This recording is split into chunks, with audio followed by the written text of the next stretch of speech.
नज़ला ज़ुकाम और रेशे की वजह से जिनका नाक बंद हो जाता है, दिमाग सुन्न हो जाता है, कुछ भी समझ नहीं आती दुनिया में क्या हो रहा है, उसके लिए ये बहुत ही पुराना आजमूदा टोटका है। हमारी नानी दादी के ज़माने से चला आ रहा है, बहुत ही इफ़ेक्टिव है। अपनी अम्मी के लिए मैं इसको रेडी करी थी तो सोचा आपके साथ भी शेयर कर दूं। इनका भी रेशे की वजह से जो है, नज़ला ज़ुकाम की वजह से दिमाग सुन्न हो गया था, बंद हो गया था। कह रही थी कि कुछ समझ नहीं आती। तो ये बहुत ही पुराना टोटका है। इसके लिए आपने पानी को गर्म कर लेना है और इसमें सेवियां आपने ऐड करनी है। सेवियां मोटी हों या बारीक कोई भी हों चलेंगी। आपने इसको ऐड करने के बाद अगर बारीक सेवियां हैं तो आपने जस्ट 1 से 2 मिनट ही पकाना है, तो ये सॉफ्ट हो जाएंगी। और अगर आपने इसमें मोटी सेवियां ऐड की हैं तो आप इसको पका सकते हैं 4 से 5 मिनट के लिए। बस 2 मिनट ही हार्डली मैंने इसको यहाँ पर पकाना है।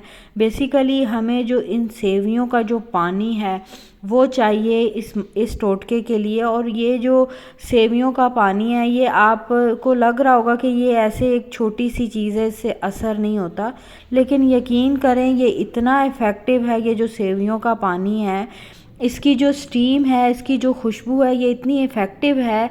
जिनका दिमाग बंद हुआ हो नज़ले और रेशे की वजह से, कि मैं आपको बता नहीं सकती। आपने जो है सेवियों को बॉईल करके इसको इस तरीके से स्टेन करना है कि इसका पानी नीचे किसी बर्तन में आपने कलेक्ट कर लेना है और इस गरम गरम पानी को आपने ढक देना है। और जो पेशेंट है उसको आपने उसके पास ये ले जाना है, उससे आपने ये कहना है कि ये इसकी स्टीम ले। जो सेवियां हैं इसका क्या करना है ये मैं आपको बाद में बताती हूँ। ये दोनों चीज़ें इस टोटके के लिए बहुत इम्पॉर्टेंट हैं। आपने इसको गरम गरम पानी को पेशेंट के पास ले जाना है और जिस तरह हम आम स्टीम लेते हैं उस तरह हमने ये सेवियों वाले पानी की जो है स्टीम लेनी है।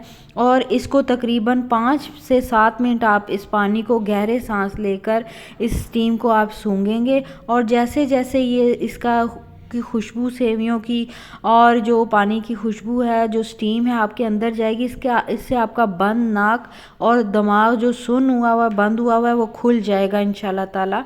बहुत ही इफ़ेक्टिव है। साथ ही जो गरम गरम सेवियां उसमें आपने ऐड करनी है चीनी।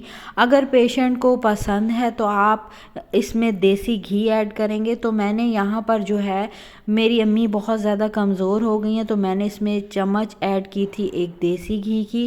साथ ही मैंने इसमें चीनी ऐड की थी। आप शक्कर भी ऐड कर सकते हैं, लेकिन ये जो टोटका है इसमें चीनी ही हम ऐड करते हैं इस रेसिपी में, इस टोटके में, तभी असर करता है। तो इसमें चीनी आपने ऐड करनी है। साथ ही बस चीनी और सेवियों में डालें चीनी और आप पेशेंट को खिला दें। अगर आपको नहीं पसंद देसी घी तो आप ना डालें। अगर पेशेंट कमज़ोर है तो आप देसी घी भी डाल दें, आप ये पेशेंट को खिला दें।